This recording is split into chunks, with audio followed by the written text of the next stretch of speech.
Hello, this is Common English Grammar Channel and my name is तागेश्वर Verma. यह आप लोगों के लिए कक्षा 10वीं वालों के लिए विषय गणित का यह क्या है, असाइनमेंट है। दिसंबर महीना, माह दिसंबर,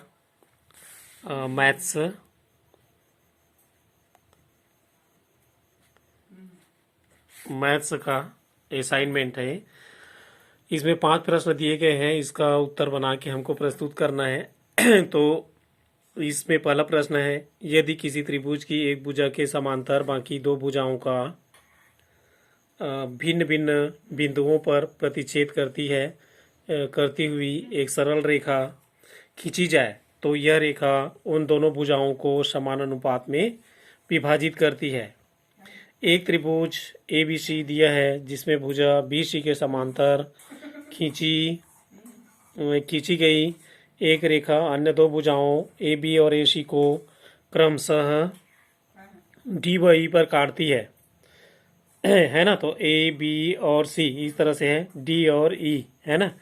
तो सिद्ध करना है कि AD बटे BD है ना बराबर AE बटे EC, ये सिद्ध करना है हमको है ना। तो रचना क्या करेंगे, B को E से है ना, B को किससे मिलाएंगे, यहाँ पे देख लीजिए आगे चित्र दिया गया है। B को E से तथा C को D से मिलाइए तथा DM लंब खींचिए AC पर एवं EN लंब खींचिए AB पर है ना। त्रिभुज ADE का क्षेत्रफल बराबर होगा 1/2 आधार गुणित ऊंचाई 1/2 AD गुणित EN। एरिया त्रिभुज ADE 1/2 AD गुणित EN तथा एरिया त्रिभुज BDE 1/2 BD गुणित EN। इसी प्रकार एरिया त्रिभुज ADE बराबर 1/2 AE गुणित DM और एरिया त्रिभुज DEC 1/2 EC गुणित DM। एरिया त्रिभुज ADE एरिया त्रिभुज BDE बराबर 1/2 AD गुणित EN और बटे 1/2 DB EN। तो ये हो जाएगा AD बटे DB है ना। तो इसी तरह से आगे भी एरिया त्रिभुज ADE बटे DEC निकालते हैं अब है ना। तो 1/2 गुणित AE DM आधार गुणित ऊंचाई होगा 1/2 आधार गुणित ऊंचाई, तो यहाँ से DM कट जाएगा 1/2 कट जाएगा AE बटे EC। तो समीकरण नंबर 1 और 2 से एरिया त्रिभुज ADE और एरिया त्रिभुज BD ये दोनों त्रिभुज के बराबर हैं चूंकि है ना, तो इनका क्षेत्रफल भी बराबर होगा। अतः त्रिभुज BDE और त्रिभुज DEC एक ही आधार D तथा समांतर रेखाओं BC व DE के बीच बने दो त्रिभुज हैं, इस कारण दोनों त्रिभुज का क्षेत्रफल बराबर होगा, तो ये दोनों बराबर होंगे आपस में है ना। इस तरह से हमको सिद्ध करना है। तो ये पहला सवाल हुआ। दूसरा दिया हुआ है आंसर नंबर 2, सिद्ध कीजिए कि एक समकोण त्रिभुज में कर्ण का वर्ग अन्य दो भुजाओं के वर्ग के योगफल के बराबर होता है। तो हमें एक समकोण त्रिभुज ABC दिया गया है जिसका एंगल B समकोण है ABCAD। तो यहाँ पे हम लिखेंगे AC बराबर AB का वर्ग धन BC का वर्ग। तो यहाँ पे रचना लिखेंगे हम, समकोण वाले शीर्ष B से AC पर BD लंब खींचा तो एंगल ADB व एंगल ABC में angle ADB is equal to angle ABC बराबर 90। एंगल ए ये उभयनिष्ठ कोण है ना। और त्रिभुज ADB सर्वांगसम है त्रिभुज ABC के, तो कोण समरूपता से है ना। तो AD बटे AB बराबर AB बटे AC है ना।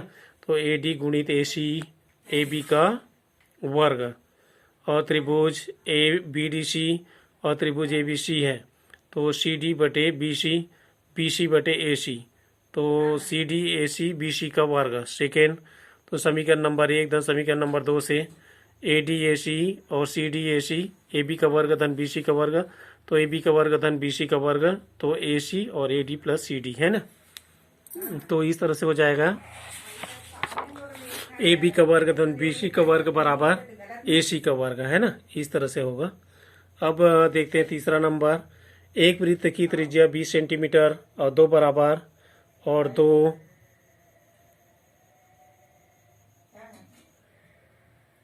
तो समांतर जीवाओं के बीच की दूरी 24 सेंटीमीटर है। जीवा की लंबाई ज्ञात कीजिए। तो यहाँ पे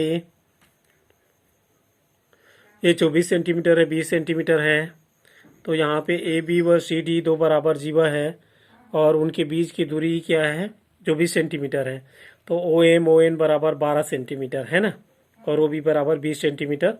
तो त्रिभुज ओ एम बी में ओ बी का वर्ग बराबर ओ एम का वर्ग प्लस एम बी का वर्ग है ना। तो 20 स्क्वायर इज इक्वल टू होगा 12 square plus M B square. तो M B square is equal to होगा 4000 माइनस 144 तो 256। एम बी का वर्ग बराबर 16 का वर्ग, तो एम बी बराबर 16 है ना। तो इस तरह से एम बी बराबर एम ए बराबर 16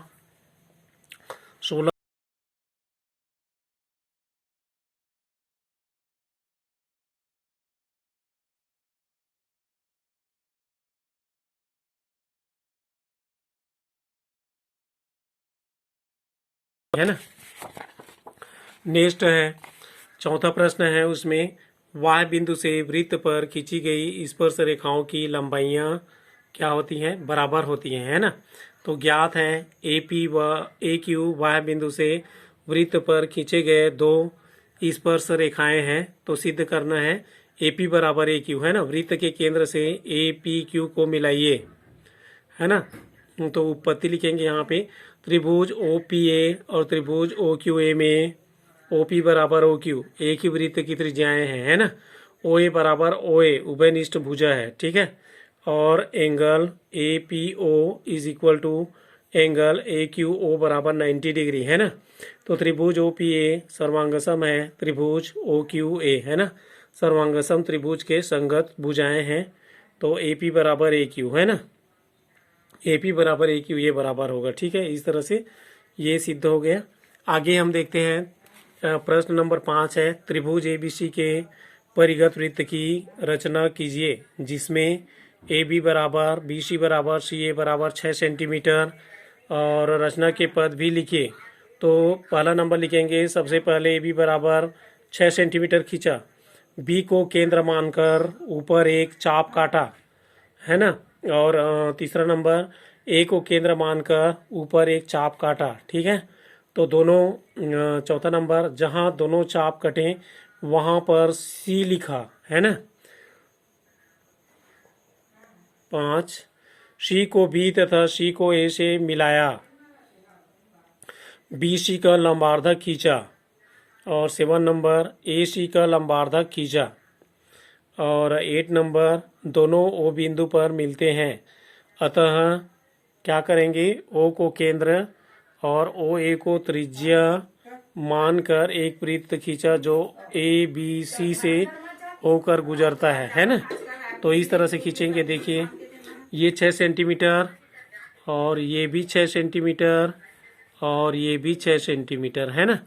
तो इस तरह से खींचा तो ओ मिला, तो ओ को ओ से हम केंद्र मानकर और ओ बिंदु पर मिलते हैं, अतः ओ को केंद्र मानकर ओ ए को त्रिज्या मानकर, है ना, एक वृत्त खींचा जो ए बी सी से होकर गुजरता है। यही क्या होगा, यही इसी प्रकार परिगत वृत्त प्राप्त हुआ, है ना। तो इस प्रकार ये परिगत वृत्त प्राप्त होता है। तो छात्रों, यदि आपको ये वीडियो अच्छी लगे तो लाइक शेयर सब्सक्राइब जरूर करें।